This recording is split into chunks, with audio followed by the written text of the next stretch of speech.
2022년 4월 25일 오늘 새벽 말씀은 말라기 2장 1절에서 9절까지의 말씀입니다. 너희 제사장들아 이제 너희에게 이같이 명령하노라. 만군의 여호와가 이르노라. 너희가 만일 듣지 아니하며 마음에 두지 아니하여 내 이름을 영화롭게 하지 아니하면 내가 너희에게 저주를 내려 너희의 복을 저주하리라. 내가 이미 저주하였나니 이는 너희가 그것을 마음에 두지 아니하였음이라. 보라, 내가 너희의 자손을 꾸짖을 것이요 똥 곧 너희 절기의 희생의 똥을 너희 얼굴에 바를 것이라. 너희가 그것과 함께 제하여 버림을 당하리라. 만군의 여호와가 이르노라. 내가 이 명령을 너희에게 내린 것은 레위와 세운 나의 언약이 항상 있게 하려 함인 줄 너희가 알리라. 레위와 세운 나의 언약은 생명과 평강의 언약이라. 내가 이것을 그에게 준 것은 그로 경외하게 하려 함이라. 그가 나를 경외하고 내 이름을 두려워하였으며 그의 입에는 진리의 법이 있었고 그의 입술에는 불의함이 없었으며 그가 화평함과 정직함으로 나와 동행하며 많은 사람을 돌이켜 죄악에서 떠나게 하였느니라. 제사장의 입술은 지식을 지켜야 하겠고 사람들은 그의 입에서 율법을 구하게 되어야 할 것이니 제사장은 만군의 여호와의 사자가 됨이거늘 너희는 옳은 길에서 떠나 많은 사람을 율법에 거스르게 하는도다. 나 만군의 여호와가 이르노니 너희가 레위의 언약을 깨뜨렸느니라. 너희가 내 길을 지키지 아니하고 율법을 행할 때에 사람에게 치우치게 하였으므로 나도 너희로 하여금 모든 백성 앞에서 멸시와 천대를 당하게 하였느니라 하시니라. 어느 때인가 악한 영에게 괴롭힘을 당하는 분들을 연이어 만난 적이 있습니다. 악한 영을 대적하는 기도, 예수의 이름으로 떠나가라는 선포를 했습니다. 요즘 시대에는 그렇게 흔하게 만날 일이 아니었는데 하나님의 오묘한 메시지가 있었던 것인지 연이어서 그런 순간을 맞이했었습니다. 흔히 있는 일이 아니기도 했으니 긴장도 됐을 것이고 자연스럽게 목소리가 높아지는 것을 느꼈습니다. 다그치고 대적하는 것, 그야말로 싸우는 식으로 호통을 치며 예수의 이름을 의지했던 기억입니다. 두 번째 상황을 보내고 나서 가만히 이런 생각을 했습니다. 굳이 이 격양된 자세와 어조로 할 것이 아니라 좀 더 담대하게 침착하게 대할 수 있지 않을까. 어차피 그리스도 예수의 이름에 그 권능을 의지하고 신뢰한다면 그렇게도 할 수 있지 않겠는가. 그러면 대적하는 악한 영도 오히려 더 두려워하지 않겠는가. 다음에 또 그런 일이 있다면 그렇게 대처해보자는 생각이었습니다.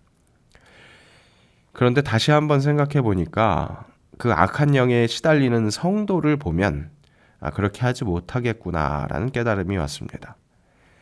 자기 자식이 물에 빠졌는데 침착할 수 있는 부모는 없습니다.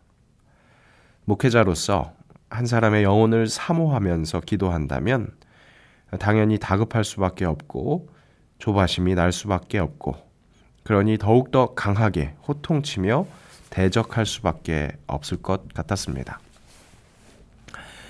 오늘 말라기를 통해서 말씀하시는 하나님의 어조는 굉장히 강합니다. 표현들이 보통 거친 것이 아닙니다. 마치 큰 소리로 우레와 같은 소리로 호통을 치시는 것 같습니다. 이것은 고통 속에 있는 이스라엘, 무엇인가 엉뚱한 방향으로 서 있는 이 이스라엘의 상태를 반증하는 것이라고 할 수 있습니다. 엉뚱한 방향으로 점점 더 가속도를 내고 있는 이스라엘을 향한 하나님의 다급함, 조바심이 그대로 느껴집니다. 그런 하나님의 외침을 주의 깊게 살펴보면서 오늘날 우리에게 향하신 이 하나님의 음성에 귀 기울이는 시간이 되기를 간절히 바랍니다. 먼저 1절에 명령하노라가 눈에 크게 들어옵니다. 지난 1장에서는 저주의 논조였다면 2장에서는 명령하십니다.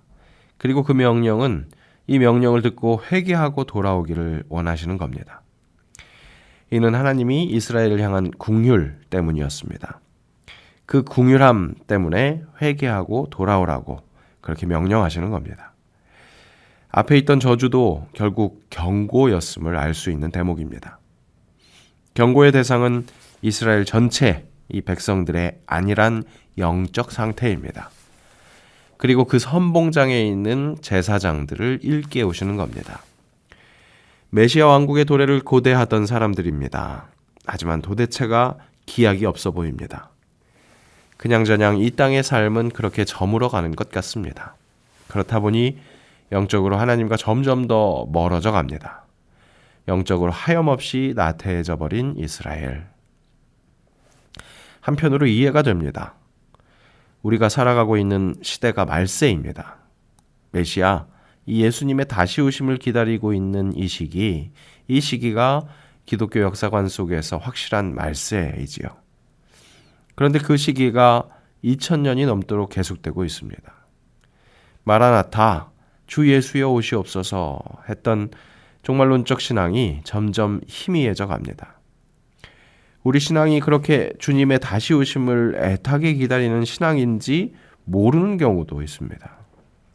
이런 우리로서는 오늘 본문에서 보이는 이 이스라엘의 신앙적 나태함이 충분히 이해될 수 있는 겁니다. 도대체 약속하신 그날이 오기는 할 것인가? 아예 그 약속마저도 잊혀질 만큼 긴 시간, 너무나 긴 어둠의 터널을 지나야만 했던 그들. 어쩌면 그들의 영적 나태함은 충분히 이해될 만한 환경에서로부터인 것이었습니다. 하지만 하나님은 바로 그런 이스라엘을 향해 또한 오늘날 우리를 향해 경고하십니다. 아주 강한 어조로 말입니다. 3절의 똥이 더욱 눈에 띕니다. 똥이라는 단어는 잘 거론하지 않습니다. 유아들이나 신나게 이야기하는 그런 대상입니다. 아니면 격식을 차리지 않는 자리에서 욕설이나 할 때 사용하는 단어입니다. 더러워서 별로 다루지 않으려는 그 똥, 하나님께서 거론하십니다. 더군다나 그 더러운 똥을 얼굴에 바를 것이라고 말씀하시는 하나님. 그 똥은 그냥 똥이 아니라 희생제물의 똥입니다. 더군다나 절기에 드리는 희생제물에서 나오는 똥입니다. 이 똥은 제사법에 따라 부정하게 여겨져 처리해야 하는 것입니다. 그런데 하나님이 바로 그 똥을 얼굴에 바르겠다고 말씀하신 겁니다. 이는 절기를 거룩하게 지키지 못하는 그런 이스라엘을 지적하시는 겁니다. 혹 제사의 모양은 있을지라도, 그래서 제물을 가지고 왔을지라도 그 안의 본질은 철저하게 상실된 상태, 그 상태에 대한 경고입니다. 우리의 예배가 똥과 같다. 너무 표현이 적나라한가요? 그런데 만약 하나님이 그렇게 말씀하고 계신다면 이 얼마나 무서운 말씀입니까? 예배하고 예배당을 나서는 우리의 얼굴에 똥을 발라주신다고 말씀하신다면 이 얼마나 간담이 서늘해지는 말씀입니까? 우리는 억울해할 수도 있습니다. 약속해 주신 예수님 도대체 언제 오실지도 모르는 이 상황에서, 갈 길 모르는 이 상황에서 그래도 내가 예배를 기억하고 예배의 자리에 나왔는데, 그런데 어떻게 그런 나의 얼굴에 똥을 바를 수 있습니까? 그렇게 토로할 수 있을지 모르겠습니다. 하지만 하나님 보시기에 우리의 예배가 그렇게 중심이 잃은 것이기에, 계속 이러면 안 되기에 다급하게 조급한 마음으로 외치고 계신다면, 그렇다면 우리는 어떻게 해야겠습니까? 우리가 겸허한 자세로 돌아볼 필요가 있습니다. 하나님께서 이렇게까지 이스라엘, 우리에게 목소리를 높이시는 이유는 온전한 예배를 드릴 때 허락되는 그 은혜가 정말 소중한 것이기에, 우리에게 꼭 필요한 것이기에 이렇게 말씀하시는 겁니다. 5절입니다. 레위와 세운 나의 언약은 생명과 평강의 언약이라. 내가 이것을 그에게 준 것은 그로 경외하게 하려 함이라. 생명과 평강, 우리에게 가장 소중한 생명, 그 생명을 이어갈 수 있게 하는 평강, 그 놀라운 은혜에서 벗어난 이스라엘을 향해, 우리를 향해 경고하시는 하나님의 마음은 분명한 사랑입니다. 메시아의 다시 오심이 혹 늦어지더라도 그 과정 속에서도 함께 하시는 하나님 잊지 말고 더욱 견실히 버티고 견뎌야 하는데, 그렇게 하지 못하고 있는 우리를 향한 경고인 겁니다. 삶의 기준이 되어야 하는 하나님을 잃어버린 그런 무너진 예배, 그에 대한 경고에 이어서 삶의 기준을 회복하라는 경고도 이어집니다. 9절, 율법을 행할 때에 사람에게 치우치게 하였으므로, 이렇게 말씀합니다. 이는 실은 좋은 번역은 아니라고 할 수 있습니다. 더 많은 번역본들이 율법 안에서 편파적으로 처신하였다 라고 번역했습니다. 이 원문은 결국 어떤 조항은 무시해도 좋다고 판단하고 어떤 조항에 대해서는 중요성을 부여하는 자기 편의대로 율법을 대하고 행했던 것을 지적하는 겁니다. 지키기 힘들고 까다롭고 자기들의 편리에 거스른다고 판단되는 그 율법에 대해서는 무시하는 것. 결국 이것은 모든 기준이 자기에게 있는 것을 드러내는 겁니다. 예배의 자리에서 또 삶의 자리에서 모두 진정 중심이 되어야 하는 그 기준, 하나님, 그분이 회복되어야 합니다. 생명과 평강의 기준 하나님이십니다.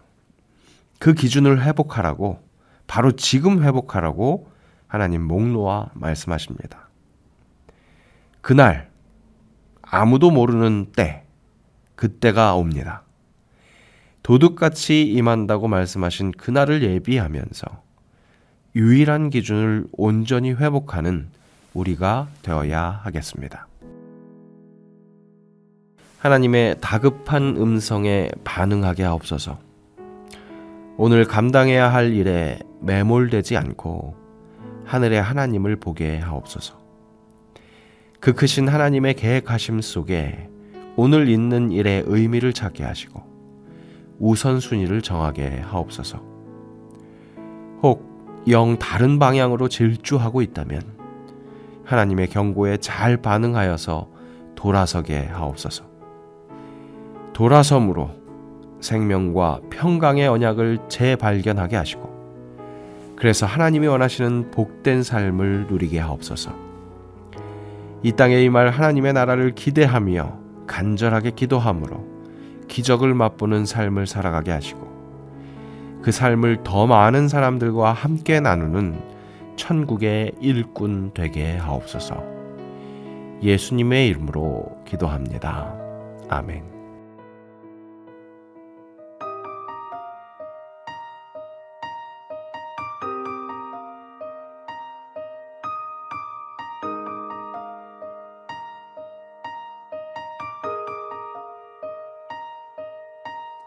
내게로부터 눈을 들어 주를 보기 시작할 때 주의 일을 보겠네.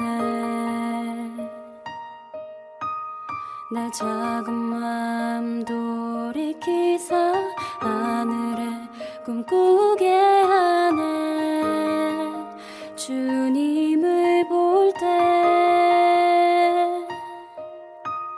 내게로부터 눈을 들어 주를 보기 시작할 때 주의 일을 보겠네.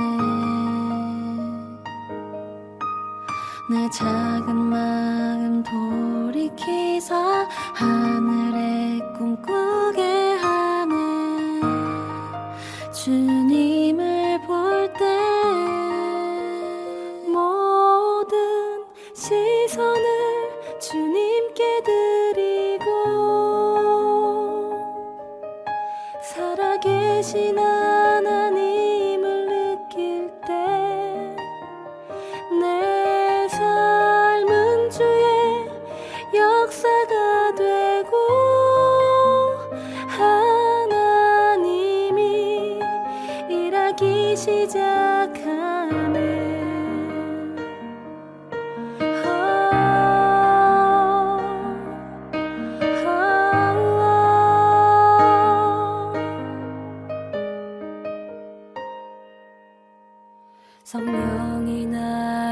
변화시켜 모든 두려움 사라질 때 주의 일을 보겠네. 황폐한 땅 한가운데서 주님 마음 알게 되리. 주님을 볼 때 모든 시선을 주님께 드리고 전능하신 하나님을 느낄 때 세상은 주의 나라가 되고 하나님이 일하기 시작하네.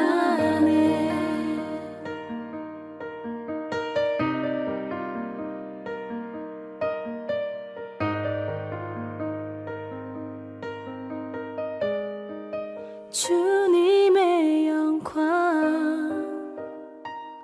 임하네. 주 볼 때